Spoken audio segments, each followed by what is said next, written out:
Continuando então, o que isso aqui poderia querer dizer, esse comando?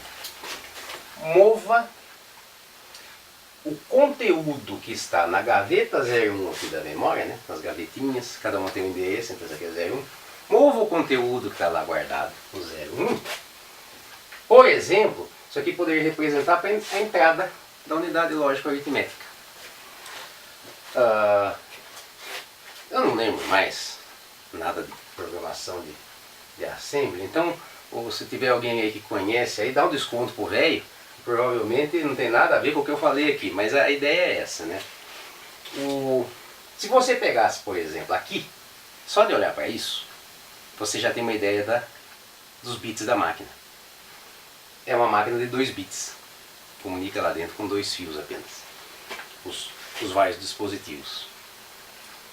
São 2 aqui para eu trafegar a informação de onde está o endereço, de qual endereço que é, o 01. E são 2 bits aqui para eu trafegar aqui dentro a informação de para onde é para jogar. Se você olhasse um comando assim, você já saberia que é uma máquina de 4 bits agora. 4 bits usados aqui para indicar qual gaveta, 4 bits usados para indicar para onde vai.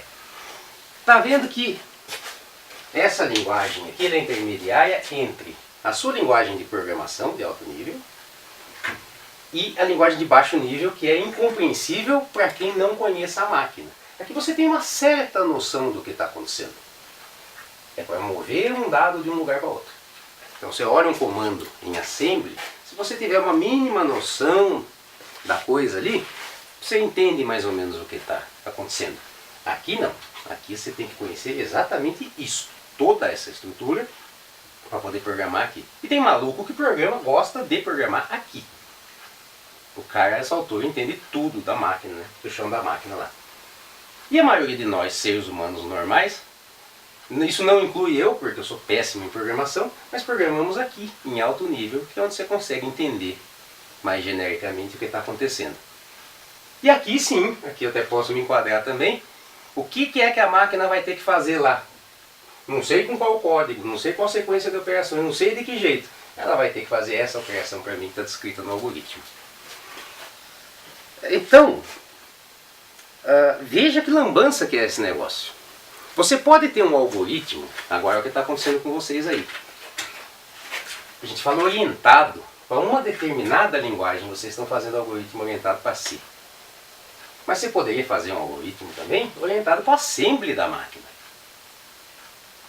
E a propósito, quem é que converte a linguagem assembly em código de máquina? É um programa, tudo isso aqui, ó, essas conversões, aqui não, né? Essa conversão quem faz é a gente. Eu tenho um algoritmo, eu vou digitar o programa, meu cérebro faz a conversão. Mas do programa que eu escolhi aqui, Pascal, Java, qual foi? Para a linguagem assembly, quem faz isso daqui é um programa mesmo, lá dentro da máquina, que é o tal do compilador. É compilador de Java, compilador de COBOL, compilador para cada programa, um tradutor que vai traduzir isso para isso automaticamente. O compilador. Da mesma forma, daqui para cá é um compilador. Mas esse último compilador, que é o que vai transformar o assembly em língua de máquina, já em código direto, ele tem um nome particular que é o assembler. Vem lá do inglês, né? Assembly, montagem. Vai montar o código que a máquina consegue executar, lá no fim das contas. Então isso aqui é a montagem. Isso aqui seria o montador, né? É o programa que transforma essa montagem no código final da máquina. O pessoal confunde muito, né? O sujeito sabe programar em assembler. Não, assembler é simplesmente o compilador. Ele sabe programar em assembly, que é a linguagem. Bom, é possível o caminho contrário? Se para cá eu tenho um compilador, eu posso ter um descompilador que pegue uma linguagem de baixíssimo nível, transforme ela aqui e transforme para cá? Pode. Normalmente não tem tanta utilidade, né? O interessante para a gente é vir daqui para cá, para a gente pegar o nosso programa e fazer ser executado, mas o caminho contrário também é possível. Entenderam qual que é a ideia que está por trás aí? E a bagunça que é, né? entre o algoritmo e a execução final da coisa? Então agora, pense no que vocês estão fazendo aí nas aulas de algoritmo. O primeiro semestre que vocês estão fazendo é para você, isso eu particularmente, eu não sei se eu acho essa ideia boa, misturar essas duas coisas. Eu acho que é interessante você aprender a fazer um algoritmo, não quero saber com qual linguagem, não quero saber em qual máquina. Eu quero saber descrever logicamente a sequência lógica para resolver um problema. Isso daí eu vou ter que fazer sempre. Então eu acho que, a opinião minha, né? Exclusivamente minha. Mas eu preferia ter um curso só de algoritmo, aprenda a fazer algoritmo, aprenda a resolver problemas, sem a máquina. Porque o algoritmo, inclusive, tem outra máquina muito importante para usar com ele. Que todo problema que você pode fazer um algoritmo e pode resolver no computador, tem que ser também solúvel em lápis e papel, né? Caneta e quadro. Primeiro, para você fazer tudo isso daqui, você tem que ser capaz de resolver o seu problema na mão. Resolvo o que eu quiser na mão, nem que leve 200 anos, não sei fazer. Beleza, agora sim, eu vou estudar alguma linguagem de programação para executar esse algoritmo. Mas não é o que acontece, né? Por uma questão de praticidade ali, normalmente o pessoal ensina o algoritmo voltado para alguma linguagem, no caso aqui C. É por isso que, e aqui eu espero deixar alguma coisinha mais clara para alguém que esteja bem perdidão aí com o assunto, que é o seguinte: por isso que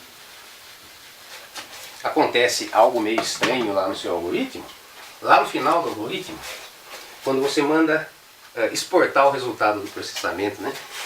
Você manda imprimir ou jogar na tela, você comanda em C printf, deve ser. Bom, se não for, suponha que seja. Lá no finalzinho eu quero mostrar o resultado, você põe um printf. Printf, e aí vem uma maluquicezinha. Parênteses. Acho que inicia com aspas, né? Vamos mostrar o finzinho do programa Alô Mundo, o Hello World. Então, printf Hello World. E você fecha aspas, fecha parênteses e em C, para distinguir uma linha de comando de outra, você põe ponto e vírgula. Ora, isso daqui, essa forma como vocês estão escrevendo, já é uma orientação para C, ou seja, lá no finzinho do semestre, quando ela for ensinar a linguagem C e você vai programar, ela já está te acostumando como vai ser a linha de comando. Aí fez uma lambança, né? Misturou algoritmo com linguagem de programação. E daí o que acontece? Vira uma paçoca. O que você escreve no algoritmo? Escreva. Isso aqui é a linha de comando na linguagem C. Para mostrar isso aqui na tela. Lá no algoritmo que você vai fazer, né, comecinho para resolver o problema, o algoritmo, você vai escrever, se não me engano é assim. Escreva, olha lá, Hello World. E ponto e vírgula. Se não fosse algoritmo orientado para C, não era nada disso. Você simplesmente colocava lá, escreva, ou mostra, sei lá. Escreva Hello World.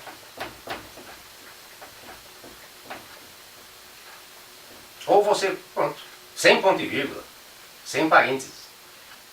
Estou usando aspas aqui simplesmente para dizer o que eu quero aparecer na tela, tem que estar aqui dentro. Ou então podia ser aplica, ao invés da aspa. Está vendo como o algoritmo ele é mais livre na forma de escrever. O algoritmo voltado para uma linguagem de programação, ele vai começar a usar a sintaxe da linguagem de programação para você não estranhar tanto quando for programar. E aí, a primeira vez que eu vi, me causava uma certa estranheza. Eu estou escrevendo algoritmo ou estou programando? Você não está fazendo nenhum dos dois direito. O algoritmo não precisa ser escrito nessa sintaxe, mas você está usando ela para já ir programando em C. Se fosse outra linguagem, se fosse Basic, desencavei também. Basic, sou desse tempo também. Você ia pôr. Para você, se fosse uma linha de comando, essa linha de comando em Basic, Basic é só print, não é print, é print. Hello World, entre aspas. não tem parênteses e não tem ponto e vírgula. É essa mesma linha que é em C, em Basic é assim, mais curtinho. Então se você fosse escrever um algoritmo, que lá no final é para escrever isso daqui na tela, orientado para Basic, você simplesmente ia colocar escreva Hello World. Pronto. Sem ponto e vírgula, sem parênteses. Então, para quem tiver perdidaço aí com o algoritmo, não se assuste com a sintaxe, o modo de escrever. Tenta, primeiro entenda o algoritmo. Entenda o que a linha quer dizer. Não me interessa se está entre parênteses, se está entre chaves, se esqueceu o ponto e vírgula. Entenda o comando. O que vai ser feito. Aí sim, o que tiver a mais aqui, além do que vai ser feito, é simplesmente a sintaxe daquela língua, da linguagem C no caso. Então ao mesmo tempo ali está fazendo uma farofa. Estou aprendendo a fazer o algoritmo para resolver o problema, em linguagem de alto nível, mas ao mesmo tempo eu já estou treinando para programar. Aí quando você for... Tem vantagens e desvantagens, né? Eu acho didaticamente ruim. Mas por outro lado, quando você for, agora no segundo bimestre, fazer um programinha em C, você já acostumou tanto a escrever o algoritmo assim que você já sai com a linha de comando. Se fosse em Basic, seria essa outra sintaxe, você também estaria acostumado. Certo? Mas separe essas coisas que eu acho que ajuda muito vocês a entenderem. O que é que o algoritmo está mandando fazer, se existe lógica naquilo que ele está fazendo, se está na sequência correta. Sem se importar muito com a sintaxe, ou como isso está escrito aqui. Apenas entenda o que é para ser feito. Isso é um lado da coisa. O outro lado da coisa, agora sim, essa sintaxe tem que ser respeitada, porque qualquer coisinha disso aqui que sair, faltar aqui, o programa já não roda. Então, olhe por esses dois lados aí, dá uma olhadinha em C, como são escritos os comandos, e usa esse jeitão de escrever os comandos para fazer o algoritmo, mas deixa ele logicamente correto. Beleza, pessoal? Eu espero que isso aqui tenha dado uma luzinha sobre o funcionamento geral da coisa, a importância de um algoritmo, que é saber resolver o problema, não me interessa qual máquina que vai fazer, qual linguagem que vai ser usada, e como que esse processo todo depois vai desembocar na execução propriamente dita do seu algoritmo. Então veja que há um longo caminho aqui, né, entre nós sabermos resolver um problema e uma máquina conseguir resolver esse problema para a gente. É uma arte isso daqui, bastante complicada, bastante olhada, né, várias linguagens, tanto aqui quanto aqui, várias arquiteturas, várias máquinas diferentes. Aqui no nosso curso, a gente vai começar com C, vocês vão ver já nesse semestre. No próximo semestre é Java. Naturalmente que o algoritmo para resolver o problema é o mesmo, daí você só vai passar para a linguagem Java, que é parente da linguagem C, você não vai estranhar tanto. Mas esse primeiro momento, principalmente para quem nunca viu linguagem de programação, pode parecer estranho. Tá? Tente entender isso daqui, particularmente pelo fluxograma. O fluxograma ele vai conter, ali em alto nível, todas as informações que você precisa e a sequência para resolver o problema. Depois disso, tente entender a linguagem. Beleza, pessoal? Espero que isso aí tenha ajudado vocês um pouquinho aí, tenha dado alguma luz do que está acontecendo, do que é, como se resolve um problema, estruturando um algoritmo, e depois como que tudo isso é implementado até acontecer lá na máquina. Beleza? Qualquer coisa eu estou por lá. Não posso ajudar muito mais vocês porque eu sou mesmo muito ruim de programação, mas eu posso dar uma ajudazinha ali com o algoritmo, nem lembro também um monte de coisa, mas qualquer coisa me perguntem lá que a gente tenta ajudar, senão a gente tenta correr atrás do material. Beleza, gente? E só mais uma coisa, mais uma sugestão, para vocês darem uma olhada, seria o seguinte: além disso, o que acontece? Cada problema tem um jeito de ser resolvido. Cada problema, aliás, às vezes tem mais de um algoritmo. Você pode resolver um mesmo problema com algoritmos diferentes, vai depender do problema. Alguns algoritmos são mais eficientes. Um exemplo clássico disso muito interessante: algoritmo para resolver raiz quadrada de um número. Tem vários, tem dúzia de algoritmos para isso. Alguns mais eficientes, outros nem tanto. Naturalmente são diferentes entre si. E vocês vão precisar, eventualmente dependendo do problema, usar aquelas estruturas que estão presentes no algoritmo e na linguagem de programação, aquelas estruturas lógicas para a solução de problemas. Por exemplo, aquela sequência de comandos. Vamos pegar um exemplo aqui. O C, em algoritmo, né? O se, então, se não. E o, né? If, then else. Entendam bem direitinho como é que funcionam esses recursos, essa estrutura aí. Vocês vão precisar em algoritmos e em programas para você resolver vários problemas. Tem vários exemplos aí, tudo isso aqui tem que ser também essas estruturas, né? Se então, se não, o faça enquanto, papapá. Você vai ter que dominar isso daqui também, porque tem vários problemas que precisam ser resolvidos com estas estruturas aqui, essas estruturas lógicas. E naturalmente que tem um jeito a máquina consegue reproduzir isso daqui direitinho para resolver os problemas. Com isto daqui, com aqueles resultados que eu apresentei lá no começo, né? A capacidade dos circuitos de resolver operações matemáticas e operações lógicas, e principalmente com a sua criatividade, você é capaz de fazer qualquer coisa com o computador. Beleza, pessoal? Muito obrigado. Eu queria aproveitar aqui rapidinho e agradecer também os nossos patrocinadores do novo estúdio aqui do laboratório, né? Meus irmãos, minha mãe, minha namorada, meu cunhado e os meus gatos, que estão fazendo algumas participações especiais conforme vocês viram aí, né? E principalmente a atenção e a paciência de vocês, muito obrigado. Eu estou lá na escola se vocês precisarem. Deem uma olhadinha, revisem isso daí direitinho, que o algoritmo não é tão difícil não. Eu espero ter desmistificado um pouquinho. É muita coisinha, é uma batelada muito grande de informações. Mas não é tão difícil assim. Se você sabe resolver um problema em lápis e papel, aprenda alguma linguagem de programação que alguma máquina vai resolver isso para você. Beleza, pessoal? Muito obrigado, uma boa semana aí para vocês e até o próximo vídeo. Um abração.